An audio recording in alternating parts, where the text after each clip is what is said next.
മാഷേ, യെസ്.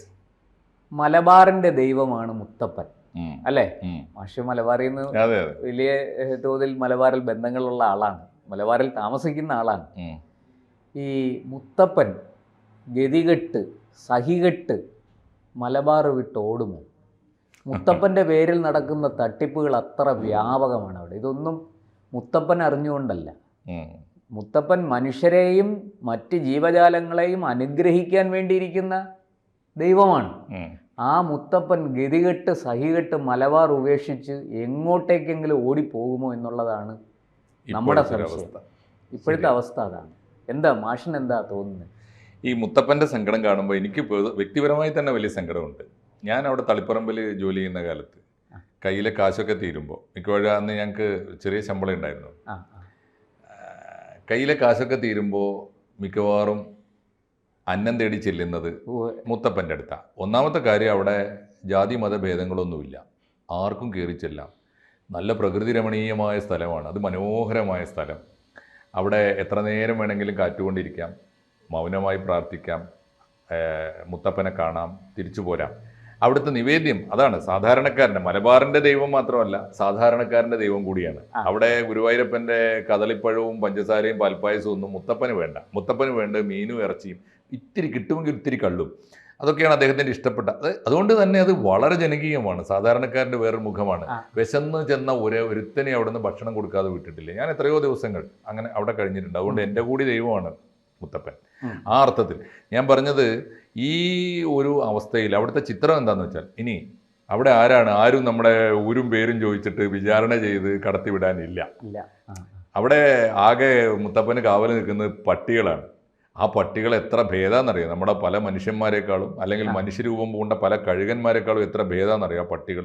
പക്ഷേ അങ്ങനെ എന്തോ ഒരു സങ്കല്പമുണ്ട്, ഈ മുത്തപ്പന്റെ വാഹനം എന്തോ പട്ടികളാണെന്നോ അങ്ങനെ എന്തൊക്കെയോ കേട്ടിട്ടുണ്ട്. എന്തായാലും അവിടെ കാവൽക്കാർ പട്ടികളാണ്, ആരെയും ഉപദ്രവിക്കാതെ എല്ലാ മനുഷ്യനെയും സേവിച്ചുകൊണ്ടിരിക്കുന്ന പട്ടികളാണ് രാവും പകലും. ഈ മുത്തപ്പന്റെ ഇപ്പോഴത്തെ അവസ്ഥ, പറശ്ശിനിക്കടവ് മുത്തപ്പൻ കാവിൽ, മുത്തപ്പൻ ക്ഷേത്രത്തിൽ നിന്ന് അടുത്ത കാലത്ത് വന്നുകൊണ്ടിരിക്കുന്ന വാർത്ത, ഇന്നലെ വളരെ വലിയ വിശദമായ വാർത്ത കണ്ടു, ഇന്നലെയൊക്കെ ആയിട്ട്. ഇന്നലെ പുറത്തു വന്നു, നമ്മുടെ ഇംഗ്ലീഷ് പത്രങ്ങൾ അടക്കം അത് റിപ്പോർട്ട് ചെയ്തു. ഇന്നലെ വന്നിരുന്നു ഒരു പ്രധാനപ്പെട്ട വാർത്ത. മുത്തപ്പൻ അറിയാതെ മുത്തപ്പൻ ക്ഷേത്രം, എന്തൊക്കെ പറഞ്ഞാലും ഒരു കാര്യം കൂടി നമ്മൾ ഓർക്കണം, ക്ഷേത്രങ്ങളൊക്കെ തന്നെ പലപ്പോഴും കലാപത്തിനും സംഘർഷത്തിനും ഒക്കെ ഇടയാക്കുന്ന കാലത്തും എന്നും സമാധാനപൂർവ്വം നിലകൊണ്ട ഒരു ക്ഷേത്രമാണ് മുത്തപ്പൻ കാവ്. ഒന്ന് അടിസ്ഥാന വർഗത്തിൻ്റെ ദൈവമാണ്, പാവപ്പെട്ടവൻ്റെ ദൈവമാണ്. ഒന്ന് പ്രകൃതിയുടെ അനുഗ്രഹീതമായ ഒരു പട്ടണത്തിരക്കിലല്ല മുത്തപ്പൻ.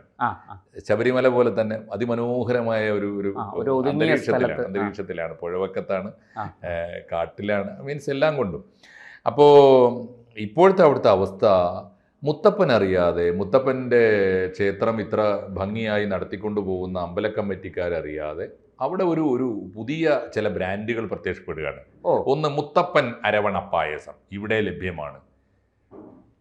പറശ്ശിനിക്കടവ് അമ്പലത്തിന്റെ പരിസരത്തെ കടകളൊക്കെ കച്ചവടം ചെയ്യുന്നവരിൽ തീർച്ചയായിട്ടും ആരൊക്കെ ഉണ്ടാവും നമുക്ക് ഊഹിക്കാവുന്നതേ ഉള്ളൂ. എല്ലാ വിഭാഗക്കാർക്കും അതിൽ പങ്കുണ്ട് മുത്തപ്പനെ അവമാനിക്കാൻ. മുത്തപ്പൻ ഇതുവരെ, അത്ഭുതകരമായ കാര്യം, മുത്തപ്പന്റെ പേരിൽ ഇതുവരെ അരവണ അങ്ങോട്ട് ആരെങ്കിലും കൊടുക്കുകയോ കൊണ്ടുപോരുകയോ ചെയ്യുന്നില്ല. അവിടെ അങ്ങനെ ഒരു നിവേദ്യമോ പ്രസാദമോ ഇല്ല. മുത്തപ്പൻ കാവിൽ ആകെയുള്ളത് അറിയാലോ, സാധാരണക്കാരൻ്റെ ഈ വൻപയർ പുഴുങ്ങിയതും തേങ്ങാപ്പൂളുമാണ്. അതാണ് അവിടുത്തെ അവിടുന്ന് കിട്ടാവുന്ന ഏറ്റവും വലിയ പ്രസാദം അതാണ്. അതിന് പകരം നമ്മുടെ ശബരിമല മോഡൽ അരവണ പായസം നിർമ്മിച്ചിട്ട് മുത്തപ്പൻ, പറശ്ശിനിക്കടവ് മുത്തപ്പൻ്റെ അരവണ പായസം എന്ന രീതിയിൽ വിൽക്കുന്നു. അത് വലിയ പരാതി. അത് ക്ഷേത്രത്തിന് എന്ന് അവിടുത്തെ ആചാരത്തെ അപമാനിക്കുന്നു. വേറൊരു കാര്യം, മുത്തപ്പനെ ഒന്ന് ആലോചിച്ച് നോക്കൂ. മുത്തപ്പൻ ആരുടെ പ്രതീകമായിട്ട്, ആരുടെ പ്രതിനിധിയായിട്ടാണോ, അല്ലെങ്കിൽ ആരുടെ വിഗ്രഹവൽക്കരിക്കപ്പെട്ട ഒരു മൂല്യമാണോ? തീർച്ചയായിട്ടും അത് അരവണ പോലെ അരവണയോ പഞ്ചാമൃതമോ ലഭ്യമായ ഒരു സമൂഹത്തിന്റെ ദൈവമല്ല. നമ്മൾ അങ്ങനെ എടുക്കുമ്പോൾ, സാമൂഹ്യ ശാസ്ത്രമായിട്ട് എടുക്കുമ്പോഴേ, അപ്പോ ഇതൊരു വനവാസികളുടെയോ അല്ലെങ്കിൽ അതായത് ഈശ്വരനിൽ വിശ്വാസമല്ലാത്ത മറ്റൊരു ശക്തിയില്ല. അങ്ങനെ ഒരു കഥ തന്നെ ഉണ്ട് മാഷേ. പണ്ട് ഒരു കാട്ടിന്റെ നടുവിൽ ഒരു ശിവക്ഷേത്രം ഉണ്ടായിരുന്നു. അപ്പോൾ അവിടെ ഒരു ബ്രാഹ്മണൻ പോയി പൂജിക്കുമായിരുന്നു. അയാൾ അവിടെ ചെന്ന് ഈ പഴവും ഇതൊക്കെ വെച്ച് നിവേദ്യം വെച്ച് പൂജിക്കുമായിരുന്നു. ഒരു ദിവസം യാദൃശ്യമായിട്ടൊരു വനവാസിയായ വേടൻ അവിടെ വന്നു. അപ്പോൾ അദ്ദേഹത്തിൻ്റെ കയ്യിൽ എന്താ ഉള്ളത്? മാംസമൊക്കെയാണ്, നായാടി കിട്ടിയ മാംസമൊക്കെയാണ്. അപ്പോൾ ഇത് ഈ പഴമൊക്കെ എടുത്ത് മാറ്റിയിട്ട് ഇദ്ദേഹത്തിന് ഭക്തി കൊണ്ട് ഈ മാംസം വെച്ച് നിവേദിച്ചു. അപ്പോൾ ഇത് കൈലാസത്തിലിരുന്ന് ശ്രീപാർവതി ശിവനോട് ചോദിച്ചു, ഇതിലേത് ഭക്തനാണ് ഉത്തമൻ എന്ന് ചോദിച്ചു. അപ്പോൾ അദ്ദേഹം പറഞ്ഞു, അത് രണ്ടുപേരും രണ്ട് തരത്തിലാണ്, രണ്ടുപേരും രണ്ടുപേരുടെ തലങ്ങളിൽ നിന്നുകൊണ്ട് പൂജിക്കുന്നു. അല്ല അത് എങ്ങനെ? അപ്പോൾ ഞാൻ മനസ്സിലാക്കി തരാം എന്ന് പറഞ്ഞു. ഇദ്ദേഹം ഈ ശിവലിംഗത്തിലൊരു കണ്ണുണ്ടാവും എപ്പോഴും. അപ്പോൾ ഈ ശിവൻ എന്ത് ചെയ്തു, പരീക്ഷിക്കാൻ വേണ്ടി രണ്ടുപേരെയും പരീക്ഷിച്ച് പാർവതിക്ക് പറഞ്ഞു കൊടുക്കാം എന്ന് മനസ്സിലാക്കിച്ചു കൊടുക്കാം എന്ന് പറഞ്ഞ് ഈ ബ്രാഹ്മണൻ വന്നപ്പോൾ ഈ കണ്ണിൽ നിന്ന്, ശിവലിംഗത്തിൻ്റെ കണ്ണിൽ നിന്ന് ചോര ഒഴുകുന്നു. അദ്ദേഹമാകെ പേടിച്ചു, ഉള്ളി അവിടെ വിറച്ച് ബോധം കെട്ട് വീണ്. പിന്നെ ബോധം വന്നപ്പോൾ എണീറ്റ് ഓടി. ഈ വേടൻ അവിടെ വന്നു. അയാൾ വന്നപ്പോഴും ഇതുപോലെ കണ്ണിൽ നിന്ന് ചോര വരുന്നു. അയാൾ, അയ്യോ എൻ്റെ ഭഗവാന്റെ കണ്ണിൽ നിന്ന് ചോര വരുന്നു എന്ന് പറഞ്ഞിട്ട് സ്വന്തം കണ്ണ് കുത്തി പൊട്ടിച്ച്, ഒരു കണ്ണ് കുത്തി പൊട്ടിച്ചെടുത്ത് ശിവന് കൊടുത്തു എന്നാണ് കഥ. ഇതൊരു പുരാണ കഥയാണ്, ഭക്തിയുടെ ഒരു പാരമ്യം. അതെ, ഭക്തിയുടെ പാരമ്യം. അപ്പോൾ പാർവതിയുടെ അടുത്ത് ചോദിച്ചു, മനസ്സിലായല്ലോ, ഇനി ഞാൻ പറയണ്ടല്ലോ. അതുപോലെയാണ് മുത്തപ്പൻ്റെ കാര്യം. മുത്തപ്പൻ ഒരു വലിയ സങ്കല്പമാണത്. അതെ അതെ, ദൈവം എന്ന് പറയുന്ന സങ്കല്പത്തിന് അപാരമായ അർപ്പണത്തിൻ്റെ ഒരു ഭാവമുണ്ടല്ലോ. അത് മനസ്സിലാക്കാൻ പറ്റാത്തതുകൊണ്ടാണ് പലപ്പോഴും ഇതിനെ യുക്തി കൊണ്ടും ഒക്കെ തലച്ചോറ് കൊണ്ടും ഒക്കെ ചിന്തിക്കുന്നത്. അപ്പോൾ ഞാൻ പറഞ്ഞ കാര്യം, ഒന്ന്, മുത്തപ്പൻ്റെ സങ്കല്പത്തിന്, മുത്തപ്പൻ എന്ന ദൈവസങ്കല്പത്തിന് നിരക്കുന്നതല്ല അരവണ പായസം. ഇപ്പോൾ ശബരിമലയിൽ ദേവസ്വം തന്നെ, ശബരിമലയിലെ കമ്മിറ്റി തന്നെ, ക്ഷേത്ര കമ്മിറ്റി, അതിൻ്റെ ദേവസ്വം തന്നെ തീരുമാനിക്കുന്നതാണ്, അവർ തന്നെ തീരുമാനിക്കുന്നതാണ് അരവണ പായസം. അവർ തന്നെ കരാർ കൊടുക്കുക, അവർക്ക് വേണ്ടി കരാറെടുത്ത കമ്മിറ്റി കൃത്യമായി ആ നോംസ് പ്രകാരം ഇന്ന ഇന്ന ഇൻഗ്രീഡിയൻസ് വേണം, ഇന്ന ഇത്രയും ശുചിത്വം പാലിക്കണം എന്നൊക്കെ പറഞ്ഞിട്ടുള്ള വ്യവസ്ഥ. അതും അതേ മോഡലിൽ ഇവിടെ ഈ മുത്തപ്പൻ കച്ചവടമാണ്, പക്കാ കച്ചവടം.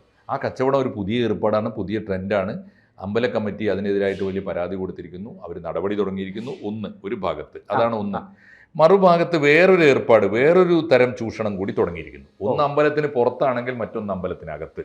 അമ്പലത്തിനകത്ത് എന്താണെന്ന് വെച്ചാൽ അവിടെ ഈ തെയ്യക്കോലങ്ങളാണ് ആളുകൾ, മനുഷ്യനെ, ആരാധകരെ. വടക്കേ മലബാറിലെ ഏറ്റവും പ്രധാനപ്പെട്ട എല്ലാ കാവുകളിലും തെയ്യക്കോലങ്ങളാണ്. തെയ്യക്കോലങ്ങൾ വളരെ വൈവിധ്യമാണ് കേട്ടോ, നമുക്കൊരു ദിവസം സംസാരിക്കേണ്ടതാണ്. തെയ്യക്കോലങ്ങളിൽ മാപ്പിള തെയ്യങ്ങൾ പോലും ഉണ്ട്, മനോഹരമാണ്. അപാരമായ ഒരു ഏകതയുടെ സങ്കല്പം ഉണ്ട് അതിനകത്ത്. ഈ തെയ്യക്കോലങ്ങളാണ് ഭക്തന്മാരെ അനുഗ്രഹിക്കുക.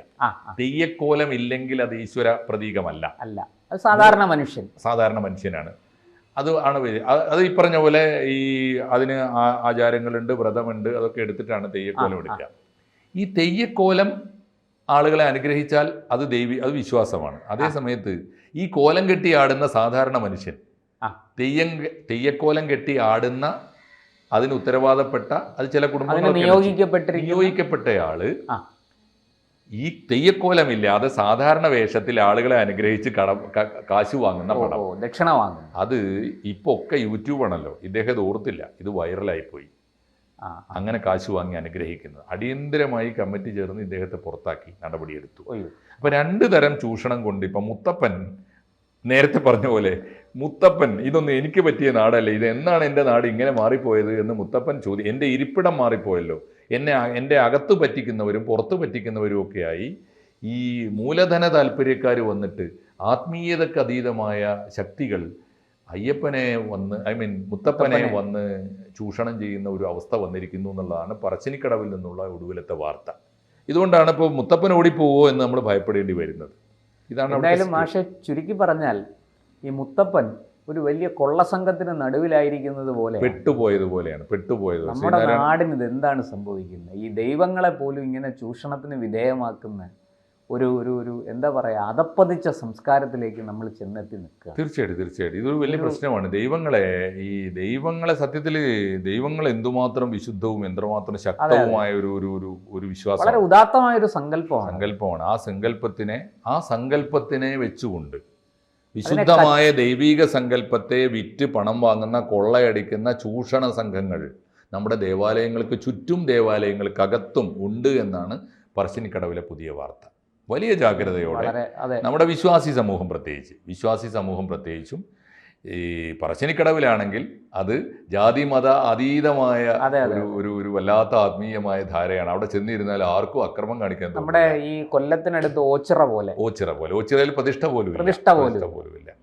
അപ്പോൾ ഈ ഒരു പ്രവണത, ഈ എന്താ പറയുക, കൊള്ളയടിക്കൽ പ്രവണത സമൂഹത്തിൽ നിന്ന് എന്ന് ഇല്ലാതാകും? ഇതിന് ശക്തമായ നടപടി തന്നെ വേണം. അതെ, ദൈവങ്ങളെ ദൈവങ്ങളെ കൊള്ളക്കാരിൽ നിന്ന് മോചിപ്പിക്കാനും അതെ. ആത്മീയതയെ മൂലധനത്തിൽ നിന്ന് രക്ഷിക്കാനും അതിൻ്റെ വിശുദ്ധിയോടെ നിലനിർത്താനും ഉള്ള നടപടികൾ, അത്തരം സമരങ്ങളാണ് നമ്മുടെ വിശ്വാസികളുടെ മണ്ഡലത്തിൽ ഇനി നടക്കേണ്ടത്. എല്ലാ വിശ്വാസി സംഘടനകളും പ്രസ്ഥാനങ്ങളും വ്യക്തികളും ആചാര്യന്മാരും ഒക്കെ അതിന് മുൻകൈ എടുക്കട്ടെ. അതെ.